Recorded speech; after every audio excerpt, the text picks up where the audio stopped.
जागो ग्राहक जागो, ये नारा तो आपने सुना होगा, मगर जम्मू कश्मीर के लोग यानी कि जम्मू कश्मीर के ग्राहक किस तरह से जाग पाएंगे? सर, क्या नाम है आपका?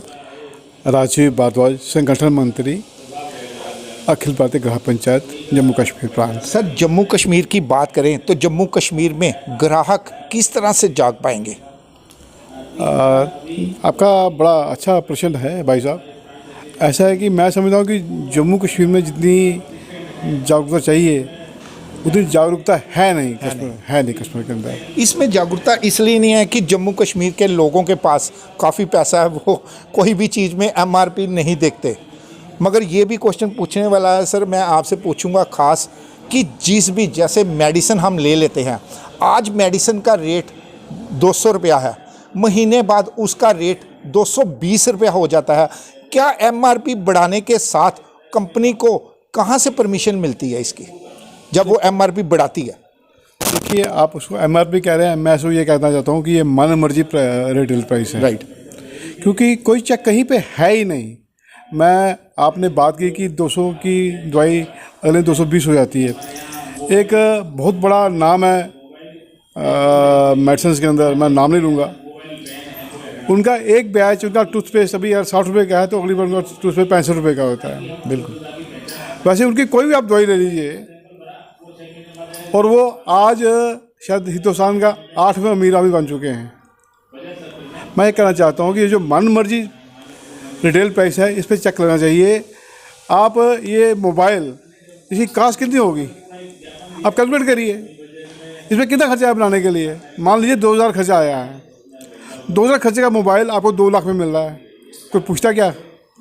अगर इस पर लिखा हो कि कास्ट ऑफ प्रोडक्शन इतनी है, हमारा प्रॉफिट मतलब इसके हमारा मार्जिन इतना है, इसकी प्राइस इतनी है, 2000 का मोबाइल सामान लगा है, 500 प्राइस इसे आप प्रॉफिट लगा लीजिए, 2500 मिलेगा। लेकिन बजाय 2500 के 2.5 लाख में ले रहे हैं। तो ये जो मन मर्जी रिटेल प्राइस है, ये बड़ा लोगों को बनाने वाला, बेवकूफ़ बनाने वाला काम है, धोखा है, बड़ा धोखा है। आप देखिए, जम्मू के अंदर ऐसी कई बेकरीज हैं, मैं दूसरी बात नहीं कर रहा, बेकरी की बात करता हूँ। आप बेकरी खरीदने जाते हैं, कचौरी वही आपको 72 रुपये दर्जन मिल रही है, वही कचौरी 108 रुपये दर्जन मिल रही है। क्यों? क्या उस कचौरी वाले का भाई कुछ लगा? नहीं लगा, कुछ नहीं है। हाँ, उनके शोरूम बड़े बड़े हो गए, उनके शोरूम की कास्ट बढ़ गई। तो ये जो मन मर्जी वाला काम है, ये कहीं जाकर होना चाहिए। आप बोरिक एसिड ले लीजिए, आप होलसेल उसको लीजिए, बोरिक एसिड को शायद डब्बी 5 रुपये मिलेगी, रिटेल कितनी है? 75 रुपीज़ है। तो आप क्या करेंगे? एक हार्ट की दवाई आती है, आप उसको देखिए रिटेल प्राइस क्या है, होलसेल प्राइस क्या है। आप पेंटासूट आप लोग रोज खा रहे हो, 24 रुपये पत्ता था, होलसेल में 240 का बिकता है। मगर सर, सुप्रीम कोर्ट ने कहा है जो खून पतले की मेडिसिन है उसका रेट नहीं बढ़ाया जाएगा, मगर तब भी उसका रेट बढ़ा दिया जाता है। सर, मैं ये कहना चाहता हूँ विद ड्यू रिस्पेक्ट, ये माफिया है। कितना आप लूट सकते हैं, लूटिए, खुली छूट है आपको। केमिस्ट साहब देखिए, खुली छूट है आपको, कोई चेक करने वाला है ही क्या? आप बीमार हैं, आप मतलब बुरा मत मानिएगा, किसी व्यक्ति के घर का कोई व्यक्ति बीमार होता है, उसके पैसे या नहीं है, उसको इलाज तो करवाना है।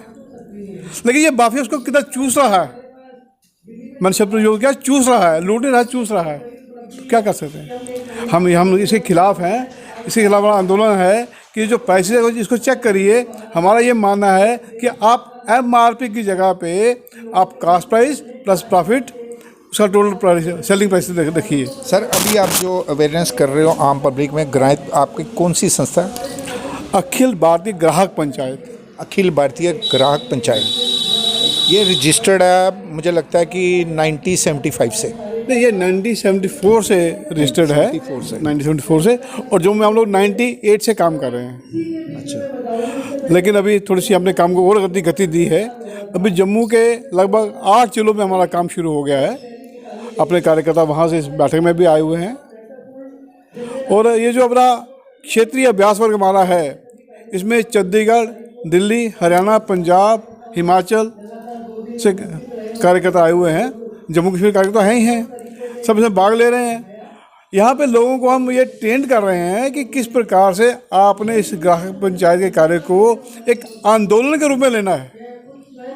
क्योंकि जब तक रेवोल्यूशन समाज में नहीं आएगा, समाज कुछ करेगा नहीं। सर इसका अवेयरनेस कहाँ कहाँ कैंप लगाए जा रहे हैं अवेयरनेस आम जनरल को करने के लिए, आम पब्लिक को करने के लिए? अभी तो हम यहाँ ट्रेनिंग ले रहे हैं ना, इसके बाद हमारा कठुआ है, जम्मू रघुनाथ जिला है, बहू जिला है, मुखर्जी जिला है, सांबा जिला है, रियासी जिला है, उधमपुर जिला है, इन जिलों में हम कैंप लगाएंगे। सर आम स्कूल की बात अब मैं करने जा रहा हूँ, स्कूल की बात करने जा रहा हूँ जहाँ पर फ़ीस भी ली जाती है और ट्यूशन फ़ीस भी ली जाती है, और उसके बाद अब स्कूल का कुछ एक निर्देश भी मुझे लगता है आने वाला है कि स्कूल वाले कह रहे हैं कि पेट्रोल पंप भी हमारा होगा और सलून भी हमारा होगा। क्या कहना है इसके बारे में आपको खास? देखिए भाई साहब, ये तो एक बड़ा अन्याय है हमारे साथ। एक माँ बाप के बारे में उनके बारे में सोचिए जो प्राइवेट जॉब करते हैं, सैलरी कितनी होगी? 20,000 25,000, इससे ज़्यादा सैलरी मिलेगी नहीं। बिल्कुल। जो 25,000 रुपये सैलरी ले रहा है वो अपने बच्चे कितना खर्च कर सकता है? उसको रोटी भी खानी है, और अगर उसका अपना मकान नहीं है, किराए मकान में रहता है, तो किराया भी देना है उसको। तो ये कितना बड़ा हम लोगों को, क्या शब्द प्रयोग करूँ मैं, चूस रहे हैं। और प्राइवेट स्कूल ने तो हद खत्म कर दी है। किताबें उनकी, कापियाँ उनकी, रजिस्टर उनके, पेन उनके, पेंसिल उनके, वर्दियाँ उनकी, जूते उनसे। अभी आप जो बात कह रहे हैं सैलून की और उसकी पेट्रोल पंप की भी, तो इसे तो लगता है कि बच्चे को नहाने का भी सामान वहीं स्कूल ही देगा। मतलब ये एक लूट है, इस लूट को बंद होना चाहिए किसी ढंग से। और कृपया मैं सरकार से निवेदन करता हूँ, सरकार के जो डिपार्टमेंट्स हैं वो भी सोचें कि एक गरीब माता पिता जो हैं वो अपने बच्चों को कैसे पढ़ाएंगे। जिनको रिश्वत मिल रही है तो ठीक है, वो मज़े में है, उनका बच्चा जीडी गोइंका पड़ेगा, पीएन है, किसी जगह पीएन है, शाम को उसकी इनके 50 रुपये जेब में आते हैं, वो क्यों नहीं पढ़ाएगा वो। लेकिन जो गरीब आदमी है वो कहाँ जाएगा, कहाँ पिसेगा? तो हम यही चाहते हैं कि जो गरीब का शोषण है वो शोषण बंद हो, और हम इसके खिलाफ आवाज़ उठा रहे हैं कि अभी जो सारी प्राइवेट स्कूल हैं उनके अंदर जो कापियाँ, पेन और स्टेशनरी, किताबें, वर्दियाँ बेची जाती हैं, ये कहीं ना कहीं उनका उस पर चेक हो, इसके लिए हम प्रयास करते हैं। सर आम जनरल उसकी डिपार्टमेंटल स्टोर की बात करें तो डिपार्टमेंटल स्टोर में भी काफ़ी बार देखा गया है कि एक्सपायरी सामान बेचा जाता है, उसके लिए कितना अवेयरनेस करना पड़ेगा आम लोगों को?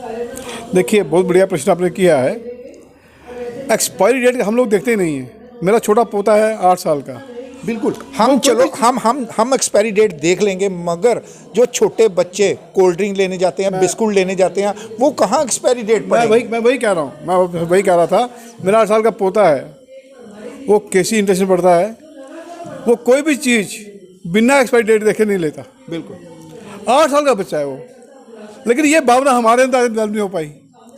मैं ये चाहता हूँ कि जो 8 साल का बच्चा है, 6 साल का बच्चा है, 10 साल का बच्चा है, 15 साल का बच्चा है, 20 साल का बच्चा है, वो हर चीज़ की एक्सपायरी डेट देख के ही चीज़ ले।